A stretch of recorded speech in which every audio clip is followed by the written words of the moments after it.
الشيطان الرجيم بسم الله الرحمن الرحيم قل هو الله أحد الله الصمد لم يلد ولم يولد ولم يكن له كفوا أحد.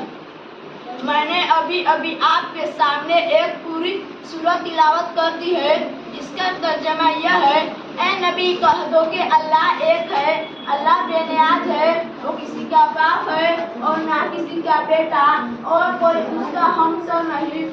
یہ حقیقت نہیں ہے کہ جب ہم تاروں بھرے چوری چکری زمین، اٹھا سمندر، اونچے پہاڑ اور بہتے دریا دیکھتے ہیں تو بے شک یہ خیال آتا ہے ان کا کوئی خالق ہے، کوئی ہے جس نے ان چیزوں کی تخلیق کی ہے.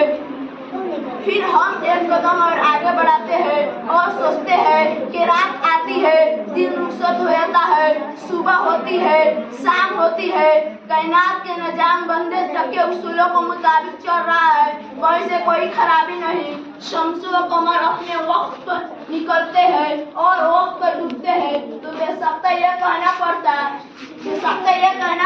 ہے کہ عظیم کائنات ہے، کوئی حاکم ہے، کسی کی تام کی ضرورت نہیں. جو سارے جہان سے بے نیاز ہے، وہ کسی کے احسان مند نہیں، وہ جو چاہے کرتا ہے، اسے کوئی روکنے والا نہیں. کیوں نہ کہ اگر کوئی روکنے والا ہوتا تو دنیا کے نام اس اچھے ڈھنگ سے نہ چلتا.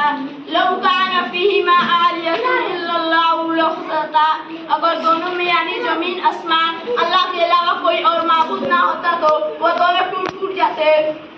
جب کسی ملک میں دو بادشاہ نہیں رہ سکتے، کسی بھی ادارے کا عزت نہیں ہوتے تو بھلا اس کائنات کے حاکم کیسے ہو سکتے؟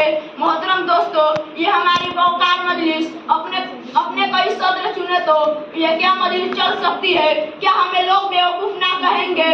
تعجب ہے ان لوگوں پر جو سارے جہاں کوئی صدر مانتے ہیں. کوئی باپ بیٹا اور روح القدس کا نظریہ تراشے ہوئے ہے اور کوئی پرمیشور کے ساتھ، کوئی اور ہزاروں دیوی اور دیوتاؤں کو پرمیشور کے ساتھ مناتا ہے. مگر بڑے افسوس کی بات ہے کہ لوگ ہمیں بیوقوف کرتے ہوئے ہچکچاتے ہیں. حالات ممکن ہے کہ دوران تقریر اس حقیقی شرافت تفسیر سے کچھ غلطیاں ہو گئی ہو. میں بھی اب ایک انسان ہوں، اس لیے مجھ سے غلطیاں ہونا کوئی حیرت کی بات نہیں. انہی چند باتوں پہ میں اپنی تقریر ختم کرتا ہوں. وما توفیقی الا باللہ. نفس توحید کا ہر دل پہ بٹایا ہم نے، زیرے خنجر بھی یہ پیغام سنایا ہم نے. کسی کی حیبت سے صنم سمے ہوئے رہتے تھے، منہ کے بل گر کر کے ہوا اللہ کہتے تھے. السلام علیکم.